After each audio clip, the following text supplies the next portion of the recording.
Hello everyone. तो कैसे आप लोग? आई होप आप सभी लोग ठीक होंगे। तो आज हम बात करने वाले हैं यहाँ पर व्यंजन संधि के बारे में। अब स्वर संधि के बारे में हम ऑलरेडी डिस्कस कर चुके हैं। इसके बारे में हमने 2 लेक्चर लिए थे, ठीक। स्वर संधि लेक्चर 1 एंड स्वर संधि लेक्चर 2। उन दोनों में हमने स्वर संधि के बारे में अच्छा खासा डिटेल में डिस्कशन कर लिया था। आपको मैंने बिल्कुल लिख लिख कर समझाया पहले लेक्चर के अंदर, देन दूसरे लेक्चर के अंदर हमने आपको नोट से समझाया, और इस तरह से हमने आपको एक कॉन्सेप्ट अच्छा सा डेवलप कर दिया स्वर संधि। उसमें हमने आपको कुछ अलग ट्रिक बताई थी, कुछ हटके बताया था कि किस तरह से आप क्वेश्चन को वहाँ पर सॉल्व कर सकते हो। और अब हम बात करेंगे व्यंजन संधि की, ठीक है। जब फिर उसके बाद विसर्ग संधि की। जब ये तीनों संधि कंप्लीट हो जाएंगी, देन उसके बाद हम शॉर्ट नोट्स लाएंगे, ठीक है। कुछ स्वर संधि के आपको नोट्स लाएंगे, कौन कौन से आपको याद रखनी है बातें। देन उसी तरह व्यंजन संधि के अंदर कौन कौन सी बातें याद रखनी है, मतलब एक तरीका से फॉर्मूला लाएंगे जो एक पेज पे आपको कवर हो जाएंगे, और लास्ट टाइम पे आप इनको रिवीजन करके चले जाओगे तो आपके यहाँ से 10 से 15 नंबर का आता है ये, तो ये आपको कवर्ड हो जाएगा, ठीक है।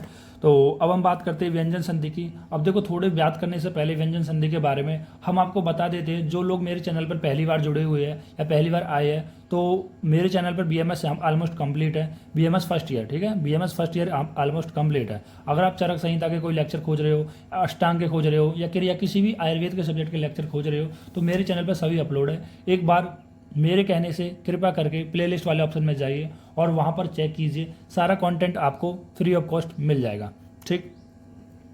तो अब हम स्टार्ट करते हैं व्यंजन संधि। अगर आपको कोई डाउट आता है तो वो मैंने डिस्क्रिप्शन में नंबर भी दे रखा है, और सारा जो लिंक है, ठीक है, प्लेलिस्ट का लिंक है, वो भी मैंने डिस्क्रिप्शन में दे रखता हूँ। और कोई भी प्रॉब्लम होती तो आप कमेंट करो, ठीक है। और एक और मैंने ऑप्शन बताया था कि कमेंट के साइड में हाइप वाला ऑप्शन है, हाइप भी वीडियो को करा करो, ठीक है। आपका कुछ नहीं जाता हाइप में, जैसे आप कमेंट खोलते हो उसी तरह साइड में आपको खोलना और हाइप पे आपको क्लिक कर देना, कुछ पॉइंट्स यहाँ पर मिल जाएंगे, ठीक है। उससे होगा क्या कि ये जो मेरी वीडियो है वो अच्छी फीड में जाएगी, थोड़े से व्यूज़ ज़्यादा बढ़ेंगे। जैसा कि आप सभी जानते हैं कि हम कितना अच्छा आपको कंटेंट देते हैं, लेकिन वही रीच इतनी अच्छी नहीं आ पाती है, ठीक है। तो आप भी थोड़ा सा लाइक करा करो और कमेंट करा करो, क्योंकि लाइक और कमेंट करने से, हाइप करने से इस वीडियो की थोड़ी रीच बढ़ती है और हमको भी यहाँ पर थोड़ा सा मनोबल मिलता है, ठीक है, हमारे चैनल को थोड़ा बूस्ट मिलता है। तो अब हम बात करते हैं यहाँ पर व्यंजन संधि के बारे में।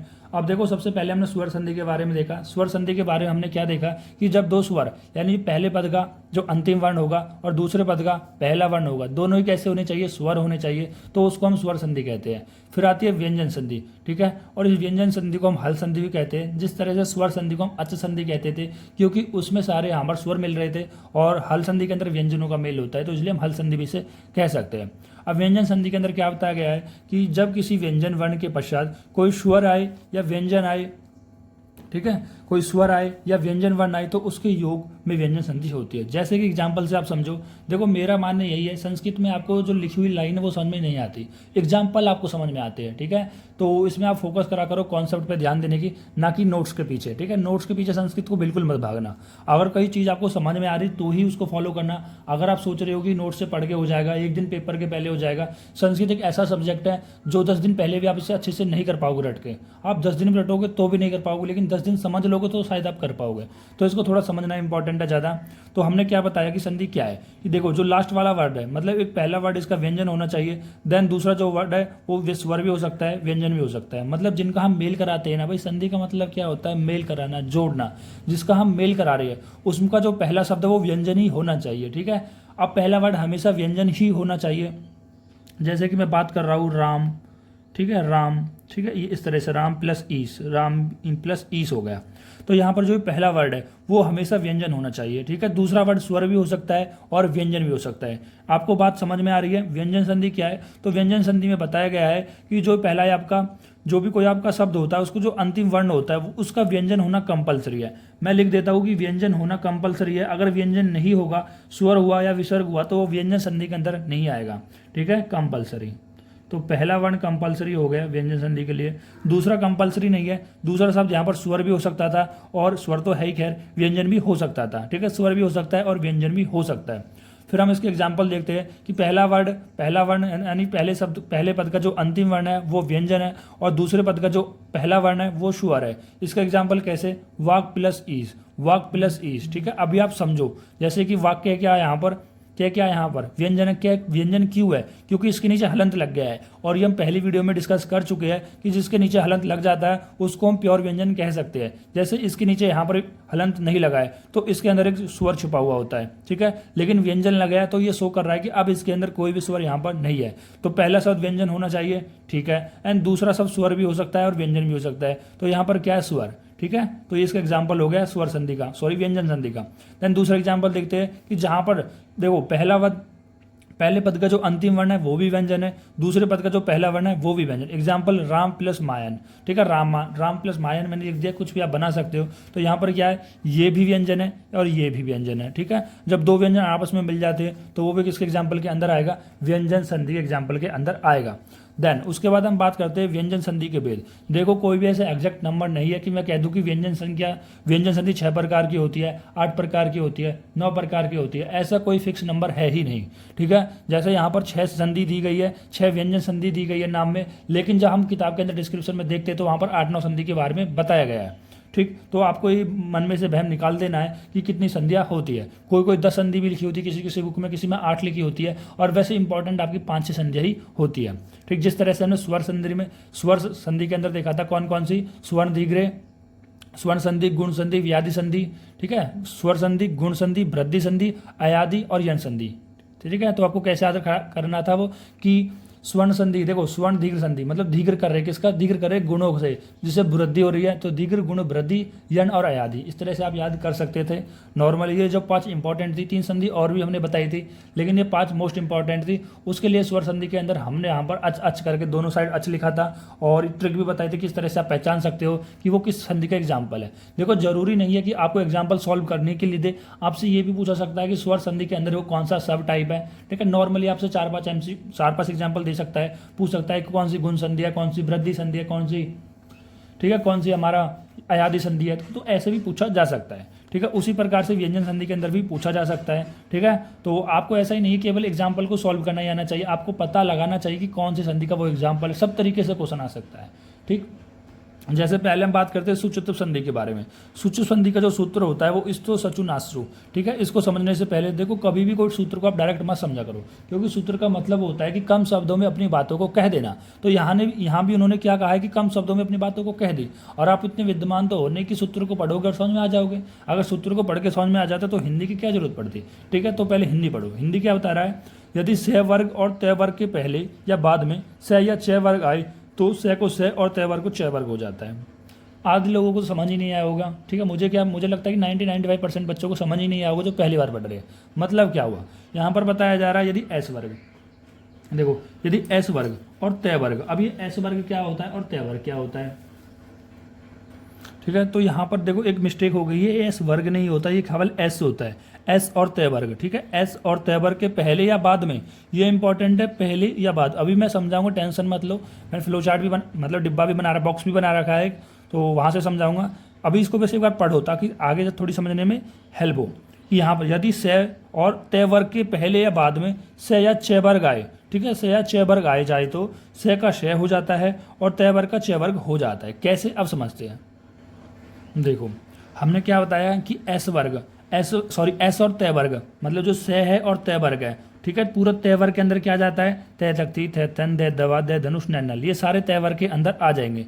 तो क्या बताया गया है कि इन वर्ण के सामने, ठीक है, स और तय वर्ग के सामने यदि स वर्ग और च वर्ग आ जाए, ठीक है, स और च वर्ग आ जाए तो उनका क्या हो जाएगा, उनके रिस्पेक्टिव अनुसार उसका कन्वर्जन हो जाएगा। अभी आपको समझ में नहीं आया होगा, कोई टेंशन मत लो, मैं आपको आराम से करके इसको एक बार में अंदर समझा दूंगा, ठीक है। एक बार में नहीं, 2 बार में समझोगे।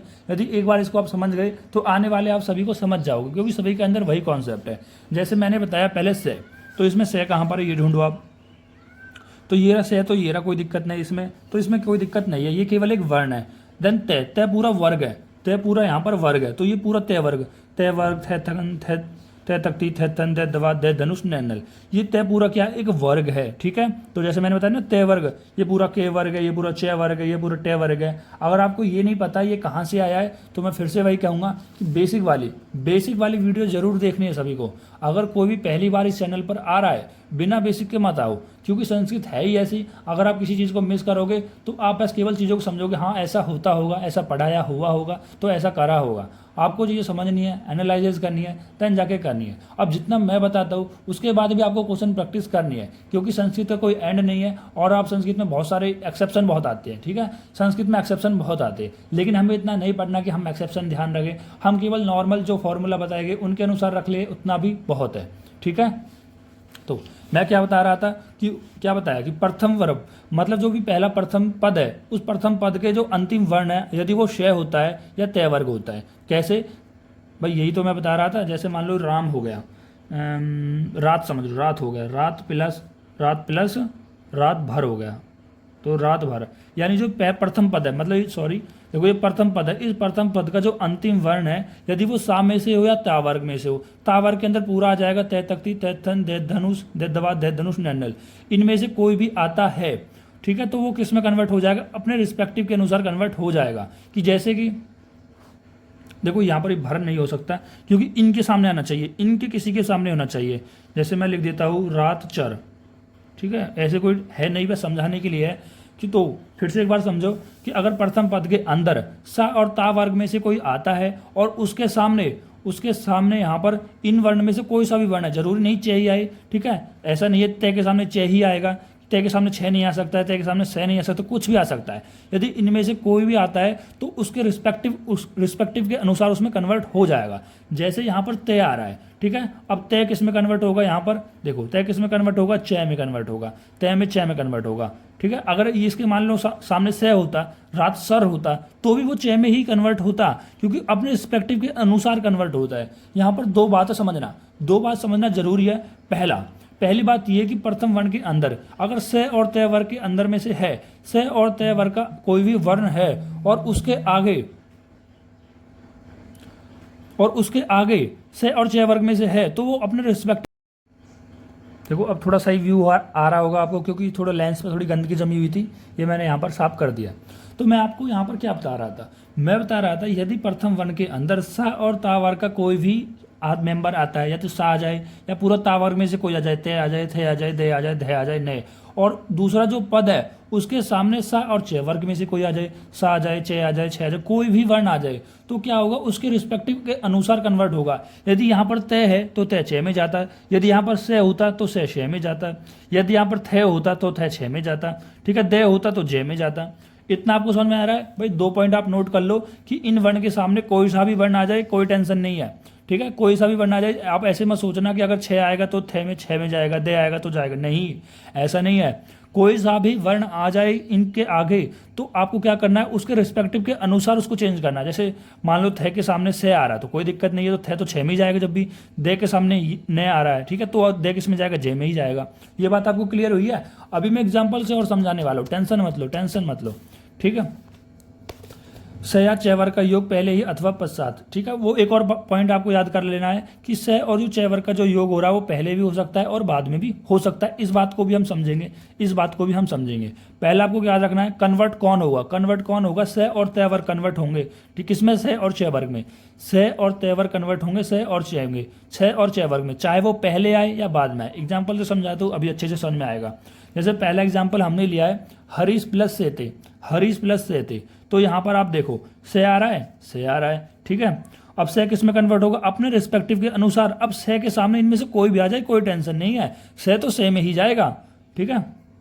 अब देखो तो से के सामने वैसे से ही आ रहा है, कोई दिक्कत नहीं, अच्छी बात है। तो यहाँ पर क्या हो जाएगा, आधा, ये क्या हो जाएगा, हलंत हो जाएगा। इसके नीचे हलंत लग रहा है, ठीक है, तभी तो वो व्यंजन है। तो इसको हम कैसे लिख सकते हैं, क्या इस हलंत को हम लगा के आधा से लिख सकते हैं, नहीं लिख सकते, बिल्कुल लिख सकते हैं सर। अरे बार बार यही तो बता रहा था मैं कि आदि ने को हम पूरा नए हलंत लगा के लिख सकते हैं, या फिर नए हलंत को आदि ने लिख सकते हैं। उसी प्रकार से से के नीचे हलंत लगाए तो इसको हम आधा से लिख सकते हैं या नहीं लिख सकते हैं। ये से किस में कन्वर्ट होगा, ये जो से है वो कन्वर्ट हो जाएगा ऐसे वाले से में, इस वाले से में तो कन्वर्ट हो जाएगा, इस वाले से में, और इस वाला से इसके नीचे हलंत लगा हुआ है तो इसको हम आधा से लिख देंगे। तो ये आधा से लिख दिया हमने यहाँ पर, तो सेम वही है, तो हरी हो गया, बस इसके नीचे का से आ जाएगा, देन से थे और सब सेम है।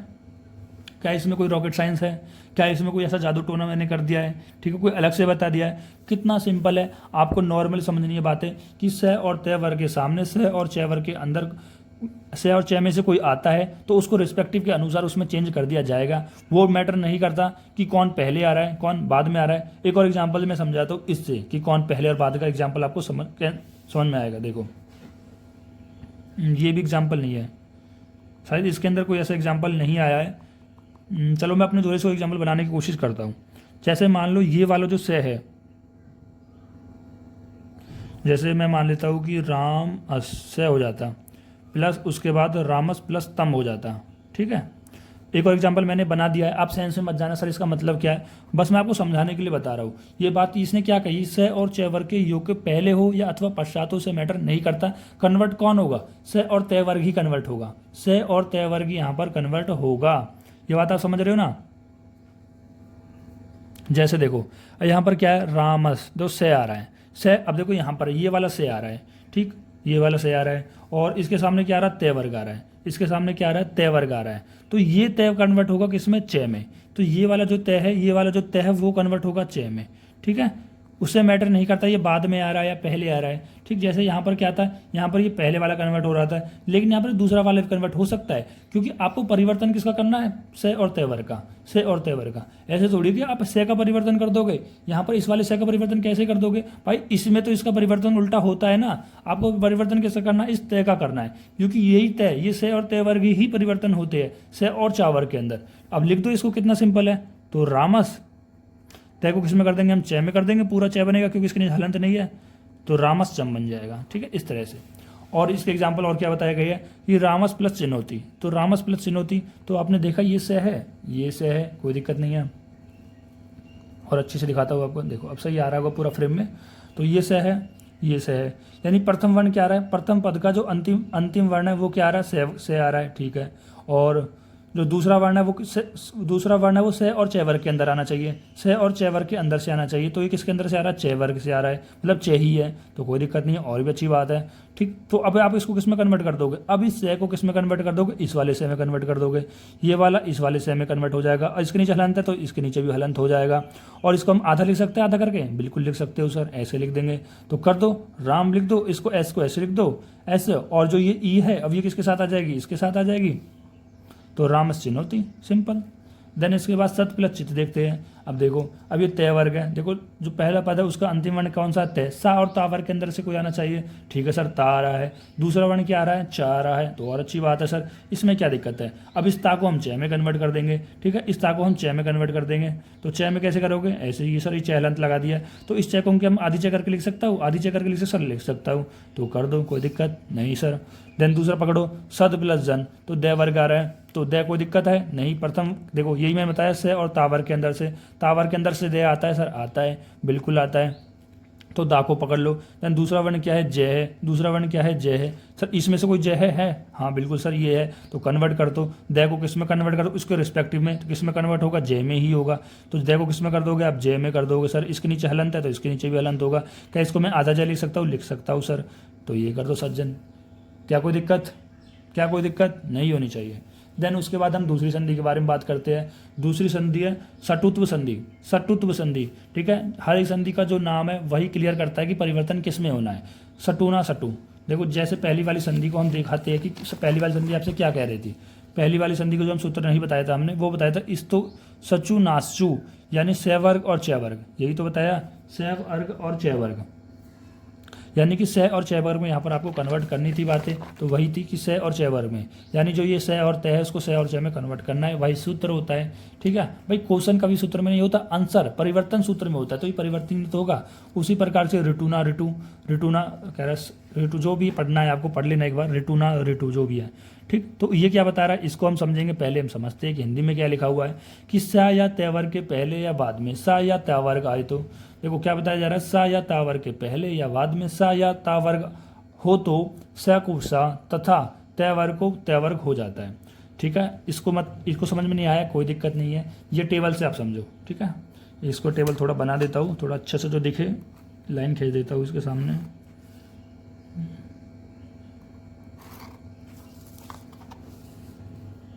वैसे तो मैं चाहता नहीं हूँ आपका टाइम वेस्ट हो, ठीक है, पर थोड़ा सा तो वेस्ट हो कर ही देता हूँ, थोड़ा सा ही करता हूँ लाइन खींच के। चलो, उसके बाद हम बात करते हैं प्रथम वन की। देखो प्रथम वन क्या है, स और ता वर्ग। प्रथम वन उसके अंदर भी सचतुर्थ संधि के अंदर भी प्रथम वन सा और ता वर्ग ही था, और ऋतुत्व संधि के अंदर भी प्रथम वन सा और ता वर्ग ही था। इसके अंदर किस में कन्वर्ट किया, सा और चा में कन्वर्ट किया, ठीक है, सा और चा में कन्वर्ट किया। और इसके अंदर किसके कन्वर्ट किया, सा और टा के अंदर कन्वर्ट किया, ठीक है, और सा कार या टेवर का योग होने पर, ठीक है। तो ये तो समझ में आ जाएगा।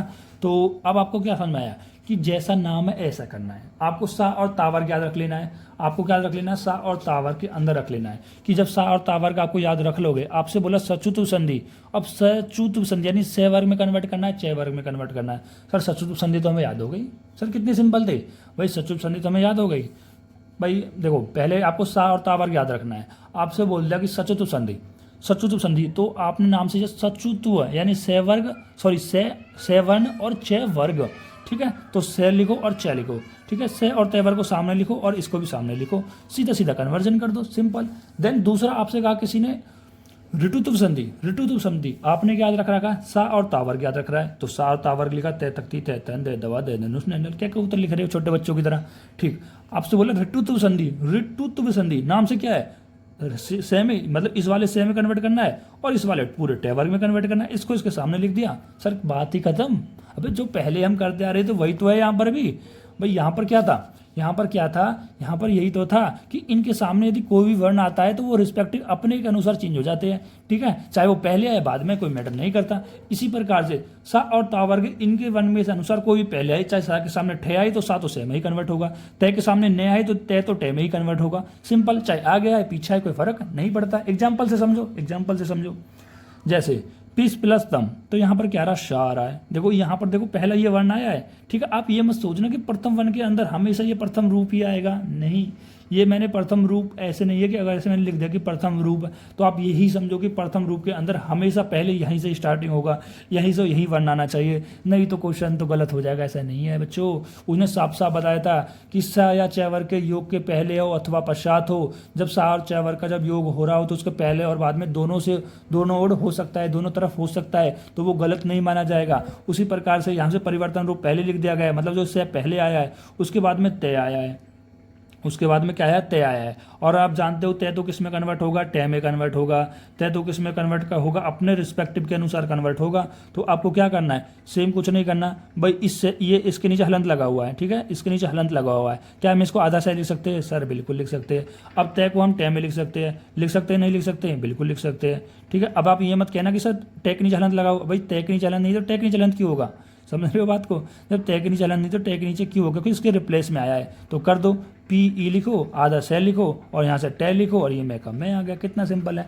देन दूसरे देखते हैं, क्रिस प्लस ने, क्रिस प्लस ने, फिर से ये आपने से पकड़ा, से के साथ आपने देखा, से में से को तो आप क्या लिख सकते हो, आधा से लिख सकते हो, ठीक है, इसके नीचे हलंत लगा हुआ है। देन ने कहाँ पर आ रहा है, आपने देखा ने, तो ने किस में कन्वर्ट हो जाएगा, ने में कन्वर्ट हो जाएगा। तो इस ने को यहाँ पर इस वाली ने में कन्वर्ट कर दो, क्या कोई दिक्कत है, सर बिल्कुल भी दिक्कत नहीं है। आगे बढ़ो, पुश प्लस तय, पुश प्लस तय, तो से फिर से आ रहा है, अब तय किस में कन्वर्ट होगा, टे में कन्वर्ट होगा। इस 66 कुल वाला जो भी है ये इस वाला इस मुझे तो क्या कबूतर अच्छे से याद भी नहीं है क्या क्या कहते हैं सभी को, ठीक है। बस मुझे क्या मतलब है कि याद हो या ना, मुझे तो ये मतलब है कि मुझे क्वेश्चन हो रहा है नहीं, आपको भी यही मतलब होना चाहिए कि मेरे क्वेश्चन हो जाए, बस मैं पास हो जाऊँ संस्कृत के अंदर, बहुत है। मुझे कोई विद्वान नहीं बनना है संस्कृत के अंदर, मुझे आइंस्टाइन नहीं बनना है संस्कृत का, ठीक है। तो यहाँ पर क्या हो जाएगा, तय वर्ग का क्या हो जाएगा, टे हो जाएगा, क्योंकि तय किस अपने रिस्पेक्टिव कौन है, तय का टे है, ठीक है। ये सीक्वेंस आप मिला लेना कि से टे टे इस तरह से, ठीक है। इतनी बात आपको समझ में आई होगी, इसको आप खुद करके देखना, नहीं आता है समझ में तो मैं बता देता हूँ, चलो ये थोड़ा सा अलग है तो बता ही देता हूँ, ठीक है। तो पहले कौन सा आ रहा है, तय वर्ग आ रहा है, ठीक है। तो तय किस में कन्वर्ट होगा, टे में। पर कन्वर्ट होने से पहले आप ये भी देख लिया करो कि वो कंडीशन मिल रही है, क्या से और तय वर्ग के सामने से और टे आ रहा है या फिर से और चे आ रहा है, आप कंडीशन मैच किया, ठीक है।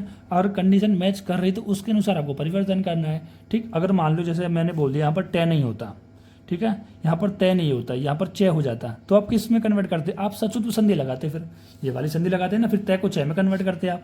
लेकिन यहाँ पर टे आ रहा है, से और टे आ रहा है, तो किस में कन्वर्ट करोगे आप, तय को टे में कन्वर्ट करोगे, तो क्या हो जाएगा, तय को अगर आप टे में देखो, तय को क्या लिख सकते हो, टे लिख सकते हो, टे के नीचे हलंत, क्या इस टे को आधा टे लिख सकता हूँ, बिल्कुल लिख सकता हूँ, इस आधा टे को यहाँ पर हमने लगा दिया, तो बेहतरीन का हो गया। क्या कोई रॉकेट साइंस है, क्या कुछ ऐसा है जो आपको नहीं समझ में आ रहा है, कि आपको लगे कि कुछ अलग है, एक्स्ट्रा ऑर्डिनरी है, ऐसा संस्कृत को बहुत टफ है, हमसे नहीं हो पाएगी, ठीक है, हमें तो बहुत डर लगता है, ये तो बहुत दिमाग लगाना पड़ता है। मुझे तो नहीं लगता भाई दिमाग लगाना पड़ता है, ठीक है, मुझे तो ऐसा लग रहा है कि इससे ज़्यादा सिंपल कोई सब्जेक्ट ही नहीं है अगर आप समझ जाते हो बातों को तो। देन इसके बाद जसत्व संधि की बात करते हैं। अब देखो जसत्व संधि का सूत्र को पढ़ने से पहले हम देखो ये हमने थोड़ा सा अलग किया है, ठीक है, अगर आप अपनी बुक में देखोगे तो थोड़ा अलग है, लेकिन हमने ऐसा किया है ताकि आपको क्वेश्चन सॉल्व हो सके, ठीक। आपसे बहुत कम चांसेस होते हैं कि कोई पूछे कि जसत्व संधि सुनाओ, जैसे छोटे बच्चे होते हैं ना कि 1 2 सुनाओ, क्या कबूतर सुनाओ, ठीक है, राम क्या है, रोहन क्या है, तो ये चीज़, ठीक है, आपसे कोई ऐसे नहीं पूछने वाला जो छोटे बच्चों से पूछते हो तुम ऐसे सुना दो, ठीक है, आपको ऐसे पूछेगा ABCD के अक्षर में वाई कौन से नंबर पे आता है, ठीक है। अच्छे क्वेश्चन तो ऐसे ही बनते हैं, देखो पूछने को वो कुछ भी लिख सकता है, ठीक। तो जसत्व संधि को आपको यहाँ पर डेफिनेशन से ज़्यादा आपको पता होना चाहिए क्वेश्चन किस तरह से जसत्व संधि के अंदर सॉल्व हम कर सकते हैं। तो हमने यहाँ पर बताया है कि अगर पहला, दूसरा, तीसरा और चौथा मेंबर हो, यानी कि देखो पहला मेंबर, दूसरा मेंबर, तीसरा मेंबर, चौथा मेंबर, अभी मैं आपको समझाता हूँ क्या है ये क्या नहीं, कोई टेंशन मत लो, ये 1 2 आपको समझा दूंगा मैं कि पहले पद के अंदर, यानी पहले पद के अंदर जो अंतिम वर्ण है, मैं लिख भी देता हूँ यहाँ पर जो आपको समझ में आए कि पहले पद के अंदर जो अंतिम वर्ण है, यदि उसके जो अंतिम वर्ण है वो पहला वर्ग का हो या दूसरे वर्ग का हो या तीसरे वर्ग का हो या चौथे वर्ग का हो, तो उसको हम तीसरे वर्ग के अंदर कन्वर्ट कर देंगे। देन जो दूसरा पद है, ठीक है, यानी जो दूसरे पद का जो दूसरा पद है उसका जो पहला वर्ण है वो तीसरे वर्ग का भी हो सकता है, चौथा वर्ग का भी हो सकता है, पाँचवें वर्ग का भी हो सकता है, या इनमें से कोई हो, या स्वर में से कोई हो, या घड़ा में से कोई हो। अब आप कहोगे सर क्या पहला वर्ग, क्या दूसरा वर्ग, क्या तीसरा वर्ग, फिर मैं वही बात कहूँगा बेसिक बेसिक बेसिक, ये रे बेसिक। देखो कितना यार ये क्या कबूतर मुझे बार बार आपको समझाने पड़ते हैं। ये देखो मेंबर कौन सा है, ये फर्स्ट मेंबर, ये सेकंड मेंबर, ये थर्ड मेंबर, ये फोर्थ मेंबर, ये फिफ्थ मेंबर। मैंने क्या बताया, यदि पहले पद का जो अंतिम वर्ण है उसके अंदर या तो के आ जाए, चे आ जाए, टे आ जाए, पहला मेंबर का कोई वर्ण आ जाए, दूसरे मेंबर का कोई आ जाए, तीसरे मेंबर का कोई आ जाए, चौथे मेंबर का कोई आ जाए, 4 तक कोई आ जाए। यदि इनमें से कोई भी आ रहा है और उसके सामने ये 3 4 5 में से या स्वर में से या वार अला में से कोई आ रहा है, तो उसको जो पहला पद का जो वर्ण है उसको आप तीसरे वर्ण के अंदर आप कन्वर्ट कर दोगे। एग्जाम्पल से समझोगे, एग्जाम्पल से समझाता हूँ। जैसे कि समझो वाक प्लस दानम, पहला एग्जाम्पल लिया गया है कि वाक प्लस दानम, तो यहाँ पर पहले क्या आ रहा है, के आ रहा है, तो क्या ये पहले मेंबर का है, देखो ये पहला मेंबर है, दूसरा है, तीसरा, चौथा है, यह बिल्कुल सर क्या पहले मेंबर का है, ठीक। फिर उसके आगे देखते क्या आगे की कंडीशन पूरी हो रही है जसव संधि लगाने के लिए। दूसरे पद के अंदर 3 4 5 के अंदर से कोई होना चाहिए, कोई स्वर होना चाहिए, या वार अला होना चाहिए, गा घड़ा होना चाहिए। दूसरे में क्या दा आ रहा है, दा। अब ये जो दा वर्ग है क्या वो कौन से मेंबर का है, सर तीसरे चौथे पाँचवें का होना चाहिए, तो हम जसव संधि लगा देंगे। तो ये दा देखो इसमें आ रहा है, बिल्कुल आ रहा है सर, ये आ रहा दा, तो ये तीसरे मेंबर का है, तो कंडीशन फुल हो गई। तो कंडीशन क्या थी, यदि पहले पद का जो अंतिम वर्ण है इनमें से पहला मेंबर का हो जाए, दूसरे का हो जाए, तीसरे का हो जाए, चौथे का हो जाए, और दूसरे पद का इनमें से कोई हो जाए, इन मेंबर में से, इन स्वर में से या इनमें से कोई हो जाए, तो हम क्या करेंगे, यानी जो पहले पद का जो अंतिम वर्ण है उसको हम तीसरे वर्ग के अनुसार कन्वर्ट कर देंगे। जैसे कि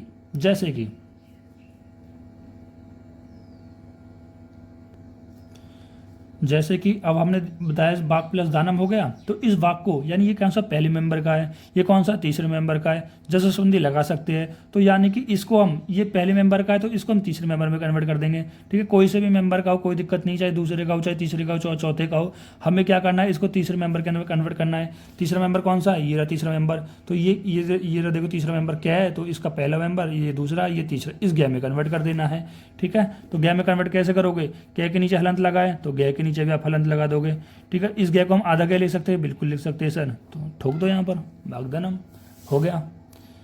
समझ में आया, नहीं आया तो कोई नहीं, और एग्जाम्पल से समझाते हैं, वैसे तो आ गया होगा। देखो अब यहाँ पर देखो कि पहले तो आप ये पहचाना करो कि क्या इनमें कोई सी संधि लग रही है, या मतलब कौन सी संधि लग रही है, ठीक है।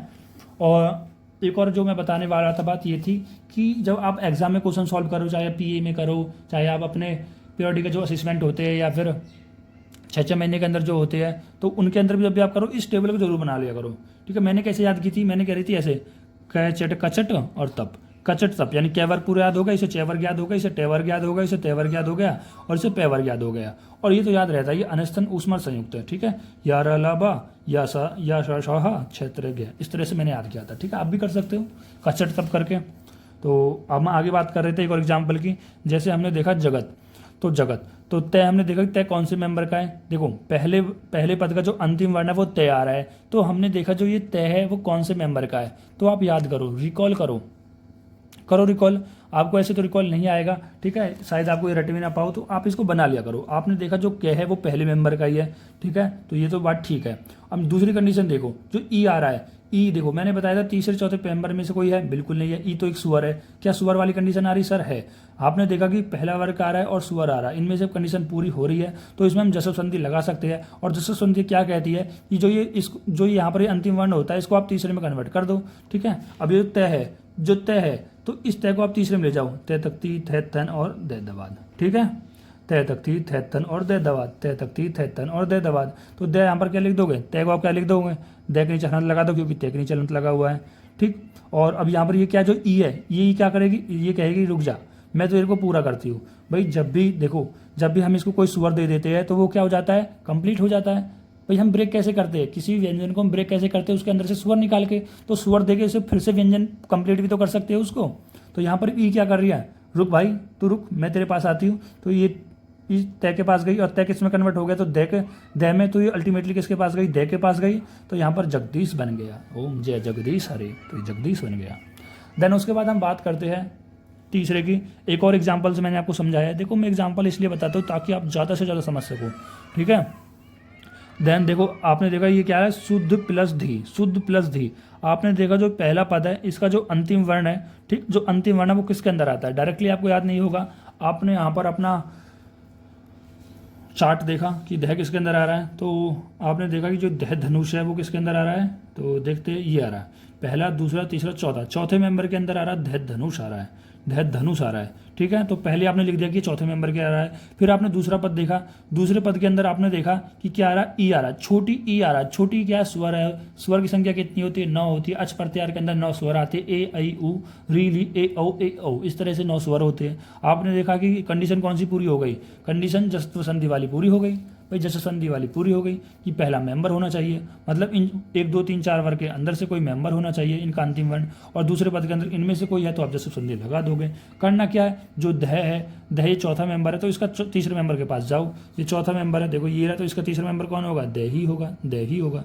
ये तीसरा, ये रहा चौथा। डे होता तो दे हो जाता, छः होता तो जय हो जाता, ठे होता तो डे हो जाता, गह होता तो गह हो जाता, कै होता तो गह हो जाता। तीसरे मेंबर पे आपको जाना है, तो हम किस पे गए, दह पे गए। दह के नीचे हलंत लगा हुआ था, हम लिख नहीं पाए, तो दह को किस में कन्वर्ट कर देंगे, दह में कन्वर्ट कर देंगे, ठीक है। और यही क्या करेगी, रुक भाई मैं तेरे पास आती हूँ, तो इसको कंप्लीट कर देगी और इसके नीचे से हलंत को हटा देगी जो हमने यहाँ पर हटाया नहीं है, ठीक। तो ये हटा दिया तो ये क्या बन जाएगी, यहाँ पर शुद्धि बन जाएगी, ठीक है। अब ये जो दह था इसकी ई यहाँ से चली गई, इसकी ई यहाँ से चली गई, तो ये क्या हो जाएगा, आधा हो जाएगा, ठीक है। तो ये आधा हो जाएगा तो इसको हमने आधा करके लिख दिया। तो इस तरह से आप अपनी भी करो शुद्धि और जस्व संधि हो जाएगी यहाँ पर कंप्लीट। तो उसके बाद आते हैं हम चतुर्थ संधि के।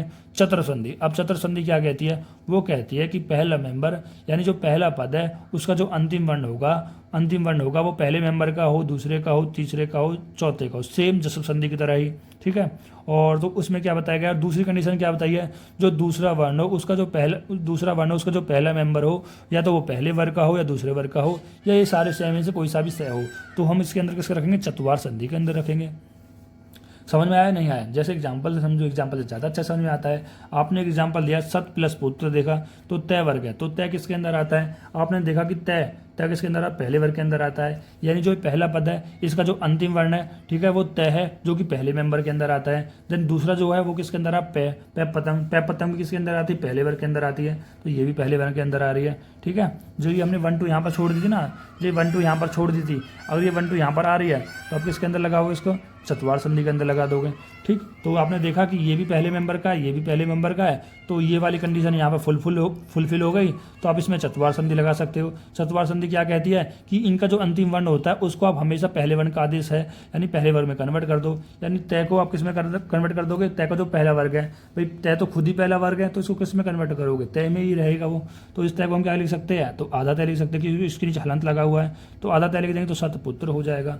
दूसरा एग्जाम्पल समझते हैं, जगत प्लस कर्ता समझते हैं। तो तो तय भी पहला मेंबर है और ये कै भी पहला मेंबर है। याद अगर नहीं भरोसा है तो देख लो एक बार, तय भी पहला मेंबर है और दूसरे पद का ये कै पहला मेंबर है, तो दोनों ही पहले मेंबर है। तो दोनों में क्या कंडीशन है, चतुर्थ संधि कंडीशन फुलफिल हो रही है। तो आप क्या कर दोगे, इस तय को यहाँ पर पहले वर्ग के अंदर कन्वर्ट कर दोगे। अब पहला वर्ग खुद तय ही होता है तो तय आधा तय में कन्वर्ट हो जाएगा। देन तीसरा एग्जाम्पल देखते हैं, लब प्लस यते, तो लैब भय आ रहा है, तो भयभट्टी कौन से आती है, भयभट्टी को आप इसमें देखोगे कहाँ पर है, भयभट्टी भयभट्टी भयभट्टी भयभट्टी भयभट्टी, तो ये चौथा है। ठीक है, चौथे का है, कोई दिक्कत नहीं है, आपने लिखा कि चौथे है, चौथे मेंबर का है। देन इसके बाद आपने देखा, देखो इसके बाद आपने देखा चौथे मेंबर का है। ठीक है, तो चौथे मेंबर का है तो रूल क्या था कि पहले वन में कन्वर्ट करना है। तो पहले में क्या कन्वर्ट करोगे आप, यानी जो भय का जो पहला मेंबर है, तो पहला क्या है, पतंग है, तो भय को आप पै लिख सकते हो, सर बिल्कुल लिख सकते हो। भय के नीचे हलंत था तो पै के नीचे भी हलंत हो जाएगा, और पै के नीचे हलंत हो जाएगा तो आप इसको आधा पै लिख सकते हो, बिल्कुल लिख सकते हो। तो इसको आप इसमें कन्वर्ट कर दो, बात खत्म। ठीक है, और ये वाली जो कंडीशन जो से है वो यहाँ से मिल गई। ठीक, तो ये इसके साथ यहाँ पर कंप्लीट होता है। अब ये दो एग्जाम्पल आप भी कर सकते हो, तद प्लस पर आप कर लेना। नहीं समझ में आए तो चैट बॉक्स खुला हुआ है, नंबर दे रखा है, कहीं से भी आप मुझसे पूछ सकते हो, कहीं से भी आप मुझसे जुड़ सकते हो। आप मेरे इंस्टाग्राम पे आप जुड़ सकते हो, आप मेरे टेलीग्राम पर आप जुड़ सकते हो, आप मेरे व्हाट्सअप नंबर पे आप जुड़ सकते हो। ठीक है, मैं आप बहुत जगह आ चुका हूँ। ठीक है, मैंने सभी जगह दे रखा है, क्योंकि आपको कोई भी डाउट आए आप मुझसे पूछ सकते हो। ठीक है, और बहुत बच्चे पूछते भी है। ठीक है, एक दो बच्चे रोज़ कोई ना कोई पूछता रहता है, मैं इनको ऑडियो पे देता हूँ, कॉल करता हूँ या फिर लिख के समझाता हूँ। ठीक है, तो जैसा भी पॉसिबल होता है मैं उनके लिए करता हूँ। तो इसलिए मैं कहता हूँ कि डाउट आए तो पूछ लिया करो। वैसे मुझे लगता नहीं कोई डाउट आता होगा, फिर भी इंसान है, इंसान बुद्धि शरीर है, मतलब इंसान वाली बुद्धि है, तो डाउट तो हमेशा आएगा ही आएगा। देन इसके बाद हम बात करते हैं अनुनासिक संधि के बारे में। अनुनासिक संधि के बारे में तो इसमें क्या बताया गया है, 1 2 3 4 यानी पहला मेंबर, दूसरा मेंबर, तीसरा मेंबर, चौथे मेंबर का कोई वर्ण हो और दूसरे पद के अंदर पांचवें मेंबर का वर्ण हो। ठीक है, पांचवें मेंबर का वर्ण हो तो वो उसमें क्या आदेश दिया गया है कि उसको पांचवें वर्ण के अंदर कन्वर्ट कर दो। ठीक है, जैसे कि एग्जाम्पल से मैं समझाता हूँ आपको, एग्जाम्पल से समझते चलो। देखो जैसे दिक प्लस नाग है, तो ये जो कै वर्ग आ रहा है, ये कै वर्ग है, ये कै है, तो ये किस कौन से मेंबर का है, पहले मेंबर का है। तो ये नए वर्ग है, नए वर्ग कौन से मेंबर का है, पांचवें मेंबर का है। ठीक है, मैंने यही तो बताया कि पहला जो पद है उसके अंदर इनमें से कोई हो और दूसरे पद के अंदर पांचवा वर्ण में से कोई हो, तो कौन सी संधि लगाएंगे, अनुनासिक संधि लगाएंगे। और अनुनासिक संधि क्या कहती है कि जो पहले पद का जो अंतिम वर्ण है उसको आप पांचवें में कन्वर्ट कर दो। यानी कै का लास्ट वाला पार्ट क्या होगा, कै का अंतिम मेंबर क्या होगा, कै का भाई कै खे घे ढे ढे, तो डे होगा, तो डे में कन्वर्ट कर दो। तो इसको कै को क्या किस में कन्वर्ट कर दोगे, डे में कन्वर्ट कर दोगे, तो ये हो जाएगा दृढ़ नाग, सिंपल। तो अब यहाँ पर देखो एक चीज़ और आती है, देखो अभी मैं समझाता हूँ इस चीज़ को, ये क्या है। देखो पहले अब देखो ये वाली कैटेगरी आप एक बार जसव संधि की देखो, जसव संधि के अंदर क्या रूल था, आप भूल गए होगे तो मैं एक बार दिखा देता हूँ आपको कि जसव संधि के अंदर मैंने क्या बताया था। ये जसव संधि मैंने क्या बताया था कि 1 2 3 4 यानी पहले जो पद है उसका जो अंतिम वर्ण है इन चार वर्ग के अंदर से कोई सा हो और दूसरे पद के अंदर से 3 4 5 के अंदर से कोई हो। सर ये 5 तो इसके अंदर भी आ रहा था, तो ये सब तो सेम है भाई, जो अभी मैंने अनुनासिक के अंदर आपको बताया ये सेम है। ठीक है, ये 1 2 3 4 सेम है। ठीक है, जो दूसरा पद है इस दूसरे पद के अंदर ये 5 भी आ रहा है। सर ये तो दोनों सेम हो सकते हैं ना भाई, कभी कभी मान लो कोई ऐसा वर्ण आ गया। ठीक, जैसे मान लो मैंने यहाँ पर एग्जाम्पल दे रखा था, जैसे ये दिक प्लस नाग मैंने एग्जाम्पल दे रखा था, इसको यहाँ पर समझा देता हूँ थोड़ा सा। ये ऐसे दे रखा था, ये दिक प्लस यहाँ पर नाग। ठीक है, तो ये हमने देखा जो के है वो पहले मेंबर का है तो हमने फर्स्ट लिख दिया। जो ये न है, जो नैन नल है वो कौन से मेंबर का है, वो पाँचवें का है। देखो ये जो नैन नल है वो पाँचवें मेंबर की है तो हमने पाँचवें लिख दिया। तो सर हम इसमें तो हम जसव संधि लगाएंगे भाई, पॉइंट तो आता है ना कि सर मान लो कि एग्जाम में कोई क्वेश्चन देके पूछ लिया जाता है कि ये जसव संधि है, ये अनुनासिक संधि है, कि ये जसव संधि है, ये अनुनासिक संधि है, तो सर हम कैसे पता लगाएंगे, दोनों ही सेम हो गए ना इस कंडीशन पे भाई। इसमें हम जसव भी लगा सकते थे और अनुनासिक भी लगा सकते, बात आपकी ठीक है। तो इसको भी हम बताएंगे, जैसे कि हमने बताया कि इसमें हमने अनुनासिक लगाया, लेकिन इसमें हम जसव भी लगा सकते थे भाई। अनुनासिक के अंदर क्या होता है कि इस कै वर्ग को, मतलब जो पहले वर्ग का जो मतलब यहाँ का जो पहले पद का जो वर्ण है उसको हम पाँचवें वर्ण में कन्वर्ट कर दो, यानी कै को हमने किस में कन्वर्ट कर दिया, डैम, यानी पाँचवें वर्ण में कन्वर्ट कर दिया। ठीक है, लेकिन यहाँ पर अगर हम जसव संधि लगाते तो जसव संधि क्या कहती है, इस कै को आप यहाँ पर तीसरे वर्ग के अंदर कन्वर्ट करो, यानी जो तीसरा वर्ग है यानी कै है गै के अंदर कन्वर्ट करो। तो यहाँ पर हम गै के अंदर कन्वर्ट करते तो हो जाता दिक नाग हो जाता, दिक नाग हो जाता, तो जसव संधि लग जाती। सर देखो ये दोनों ही सही है। ठीक है, अपने अपने हिसाब से वो दोनों ही सही है। तो इसमें कोई कन्फ्यूजन वाली बात मत लेना। तो इसके लिए हमने एक और पॉइंट आपको बताते हैं, लेकिन यदि आगे वाला पंचम वर्ण किसी प्रत्यय का हो, ठीक है, जो ये आगे वाला जो पंचम वर्ण होता है अगर वो किसी प्रत्यय का हो, जैसे लाइक मात्रा या मैं, ठीक है, तो अनुनासिक संधि का कार्य होगा, जैसे संधि का वो कार्य नहीं होगा। देखो अगर आपको समझ में नहीं आया है, एग्जाम में क्वेश्चन दिया है तो आप दोनों को बना देना, एक बार अनुनासिक संधि का भी, एक बार जस संधि का भी। लेकिन आपको अगर कतई स्पेशल टाइप देखना है तो उसके लिए एक पॉइंट याद रखना है आपको कि यदि कि जो पांचवा वर्ण है, लेकिन यदि आगे वाला पांचवा वर्ण यानी जो दूसरे पद का जो आगे वाला जो वर्ण होगा उसका जो पंचम वर्ण है वो कैसा हो जाए, प्रत्यय हो जाए, ठीक है। प्रत्यय कौन कौन से, मात्रा हो गया, मैं हो गया, तो उस केस में आपको अनुनासिक ही लगानी है, जैसा तो नहीं लगानी है। जैसे वाक प्लस मात्रम हो गया, और मात्रम क्या है, मात्रम मेयम, जब आप प्रत्यय पढ़ोगे तो आपको हमारे बता दिया जाएगा कितने प्रकार के प्रत्यय होते हैं, क्या इनके एग्जाम्पल होते हैं, ठीक है। तो आप इतना समझ लीजिए, यदि जो इनका पंचम वर्ण है, जो इसका ये पात्र जो मैं है, मतलब जो इनका पंचम वर्ण है, ये पंचम वर्ण किसका प्रत्यय के अंदर आ जाता है तो इसके अंदर हम अनुनासिक लगाएंगे, ठीक है। अनुनासिक क्या कहती है, अनुनासिक ये कहती है कि जो भी यहाँ पर मेंबर इसको हम पांचवें में कन्वर्ट कर दो तो गे को हम गे में कन्वर्ट कर सकते हैं, तो क्या हो जाएगा, डे, सॉरी क्या को हम डे में, तो बाढ़ मात्रम हो जाएगा। इसी तरह इसमें हम कन्वर्ट कर सकते हैं, इसके अंदर भी मात्रा आ गई, उसके हम अनुनासिक लगाएंगे। और अनुनासिक क्या कहती है कि इसको हम किस में कन्वर्ट कर सकते हैं, पांचवें मेंबर के अंदर, तो डे का जो पांचवा मेंबर कौन सा हो जाएगा, न हो जाएगा। देख लो दे का पांचवा नंबर कौन सा हो जाएगा, न हो जाएगा। तो इसको न को हम किसमें आदि न में ले सकते हैं क्योंकि इसके नीचे हलंत लगा हुआ है। तो इस तरह से यहाँ पर हमारी अनुनासिक संधि भी कंप्लीट होती है। अब एक और संधि हमारी बची है कंक्लूजन। देखो पहले एक बार हम कंक्लूजन लिख दिया गया है, ठीक है। पूर्व स्वर्ण संधि से पहले यहाँ पर कंक्लूजन लिख दिया गया है कि अगर 1 2 3 4 यानी पहला मेंबर, यदि पहले वर्ग का जो अंतिम वर्ण है वो पहले वर्ग का हो, दूसरा वर्ग का हो, तीसरे वर्ग का हो, चौथा वर्ग का हो, और दूसरे पद का जो पहला वर्ण है वो 3 4 5 मेंबर के अंदर से हो या यावार अलम से स्वर में से हो तो जस संधि कहलाएगी, ठीक है।